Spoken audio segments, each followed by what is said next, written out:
ಬೆಳಗಾವಿ ಜಿಲ್ಲೆಯ ಅಥಣಿ ತಾಲೂಕಿನ ಹಲ್ಯಾಳದಲ್ಲಿ ಮಲ್ಲಿಕಾರ್ಜುನನಿಗೆ ಹರೋಹರ ಶಿವನಿಗೆ ಜಯವಾಗಲಿ ಎಂಬ ಜಯಘೋಷಗಳೊಂದಿಗೆ ಸಮೀಪದ ಹಲ್ಯಾಳ ಗ್ರಾಮದ ನೂರಾರು ಭಕ್ತರು ಸುಕ್ಷೇತ್ರ ಶ್ರೀಶೈಲ ಮಲ್ಲಿಕಾರ್ಜುನ ಜ್ಯೋತಿರ್ಲಿಂಗದ ದರ್ಶನಕ್ಕಾಗಿ ಕಾಲ್ನಡಿಗೆಯ ಮೂಲಕ ಪಾದಯಾತ್ರೆ ಹೊರಟಿದ್ದಾರೆ. ಬೆಳಗಾವಿ ಜಿಲ್ಲೆಯ ಅಥಣಿ ತಾಲೂಕಿನ ಹಲ್ಯಾಳ ಮಲ್ಲಿಕಾರ್ಜುನನಿಗೆ ಹರೋಹರ ಶಿವನಿಗೆ ಜಯವಾಗಲಿ ಎಂಬ ಜಯಘೋಷಗಳೊಂದಿಗೆ ಸಮೀಪದ ಹಲ್ಯಾಳ ಗ್ರಾಮದ ನೂರಾರು ಭಕ್ತರು ಸುಕ್ಷೇತ್ರ ಶ್ರೀಶೈಲ ಮಲ್ಲಿಕಾರ್ಜುನ ಜ್ಯೋತಿರ್ಲಿಂಗ ದರ್ಶನಕ್ಕಾಗಿ ಕಾಲ್ನಡಿಗೆಯ ಮೂಲಕ ಪಾದಯಾತ್ರೆಗೆ ಹೊರಟಿದ್ದಾರೆ. ಪ್ರತಿ ವರ್ಷದಂತೆ ಈ ವರ್ಷವೂ ಕೂಡ ಗ್ರಾಮದ ಹಿರಿಯರು, ಯುವಕರು ಹಾಗೂ ಮಹಿಳೆಯರು ಸೇರಿ ಪಾದಯಾತ್ರೆಯನ್ನ ಹಮ್ಮಿಕೊಂಡಿದ್ದಾರೆ. ಗ್ರಾಮದ ಪ್ರಮುಖ ದೇವಸ್ಥಾನದಲ್ಲಿ ವಿಶೇಷ ಪೂಜೆ, ಅಭಿಷೇಕ ನೆರವೇರಿಸಿದ ನಂತರ ಯಾತ್ರೆಗೆ ಅದ್ದೂರಿಯಾಗಿ ಚಾಲನೆ ನೀಡಲಾಯಿತು.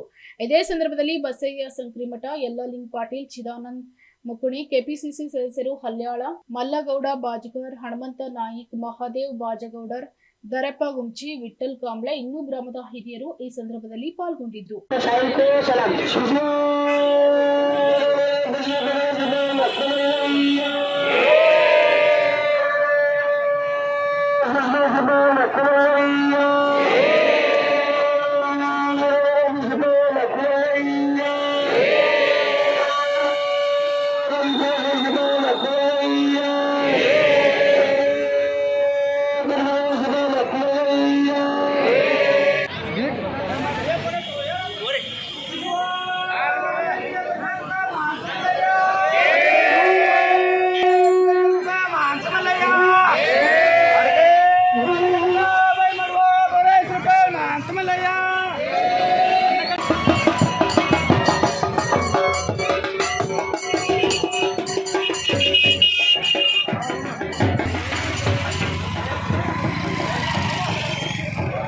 Bureau report, SSV news, Athani.